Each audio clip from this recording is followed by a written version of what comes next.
In the 7th year of being with Hansen Fullerton, I secretly bought a wedding dress and mustered up the courage to propose to him. But unfortunately, I was a few minutes late to the gathering that night that I happened to hear his conversation with his friends. You mean Christine? I got bored of her ages ago. Hansen lit up a cigarette and smiled lazily. It's been 7 years. Wouldn't you be sick of her too? The group erupted in laughter. That's true. No matter how beautiful a woman is, she'd lose her charm in 7 years. But Christine Lane really is gorgeous. She has such a great figure. During one of Hansen's birthdays, every guy in the room couldn't stop looking at her when she had that dress on. Seriously, Hansen, you were so obsessed with her back then. Are you really willing to let her go now? Hansen said indifferently, have I ever lied? No. You wouldn't mind if I go after Christine? Hansen exhaled some smoke nonchalantly. Go ahead, as long as you don't find her gross. How can you be so pathetic? Why would you take someone Hansen's already tired of? There was another round of laughter. That night, I didn't step into the private room. I left, saying that I had a headache. Hansen did not even ask me about it before he hung up. That night was probably when I made up my mind to end things. A couple of days later, rumors started to spread crazily. Hansen was chasing after a sophomore from a performing arts academy. She was said to be young and innocent. His way of pursuing women had always been very grand and overwhelming. Just like when he pursued me back then, he made sure the whole world knew about it, that he would throw around houses, cars, and jewelry like they were nothing. The woman had never experienced anything like this. She was completely smitten within days. Hansen even brought her along to a gathering that was scheduled by some friends. The moment he entered, everyone fell quiet. A few close female friends looked at me with some worry. I smiled. Why did everyone stop talking? Why are you all looking at me? Hansen pulled the woman into his arms before he looked at me. Christine, this is the perfect opportunity for me to make things clear. I answered. Yes, go ahead. He continued. Things have been going on and off for us for years, and it's getting boring. Our feelings for each other have dimmed too. I clenched my hands tightly, and the ring on my middle finger dug into my skin. But I couldn't even feel the pain. Mindy is young and innocent. I really like her and don't want to do anything to hurt her, Hansen said, stroking the woman's hair. I need to treat her properly. I nodded. Yes, I understand. Hansen remarked. We'll still be friends after this. If you ever need any help, you can come find me. I'll take care of you as long as you're still in this city. Let's not. I let out a laugh as I stood up. Since we're breaking up, let's make sure it's a clean one. I don't want to cause any misunderstandings. Hansen raised an eyebrow in surprise before he said, That's true. I replied. Then enjoy your gathering. I'll head out first.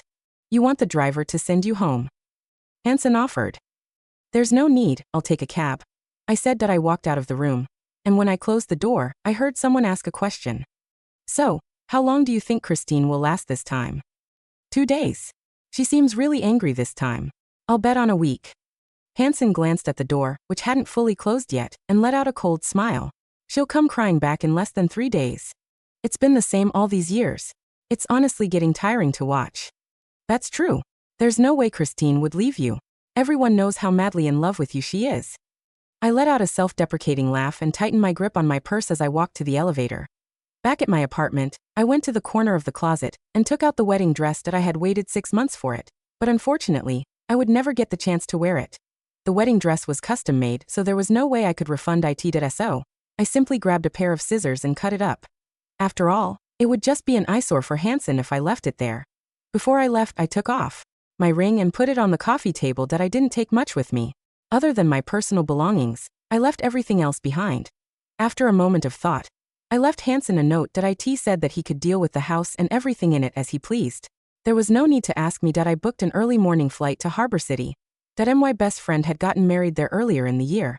It was the perfect excuse to visit her and clear my head. My best friend, Linda Moore, invited me out to shop and have some afternoon tea. In the evening, there was a small gathering with some old classmates and friends.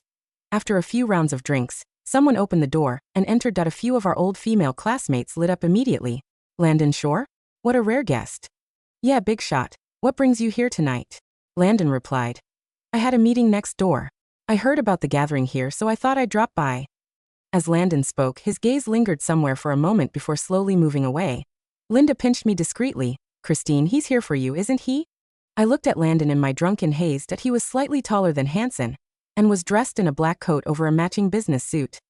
Landon was incredibly handsome and had a well-built physique as well. I squinted at him for a moment before I shook my head. There's no way. We haven't kept in touch for years. But Linda ignored me and called out to Landon. Landon, can you do me a favor and send Christine home later? We've all been drinking, and I wouldn't feel safe letting her get a taxi. I froze and looked up at Landon. Landon looked right past the crowd and at my face. After about 2 seconds, he nodded. All right. Thank you, Landon, Linda replied. She grinned and leaned in to whisper in my ear. Christine, 7 years with one man is such a terrible waste no matter how you look at it. If Hansen can play around, then why don't you start anew? Besides, Landon is top tier. It'd be a waste if you didn't make use of him. I scoffed. How do you know he even wants to sleep with me? Linda said, Babe, he's practically undressing you with his eyes. Believe me, I've dated 18 men. I'm much more experienced than you are. Landon drove me back to my hotel. When we arrived, I unbuckled my seatbelt and thanked him. Thanks for sending me back. Landon glanced at me. You're welcome. I opened the door and was about to step out when Hansen's words from that night suddenly sprang up in my mind. Before I knew it, I blurted out. Do you want to come up for some tea? Landon started kissing me in the elevator that I was already tipsy, and his kiss was so forceful that I nearly lost my breath. Cameras. I panted as I felt my cheeks flush. My legs weakened, and I had to hold on to his waist to stay standing. Landon glanced at the security camera and turned slightly to adjust the angle. Then he kissed me again. When we reached my room and I swiped my keycard, he suddenly stopped me. Christine, I can still walk away now if you don't want this. Why wouldn't I? I tilted my head to look at him.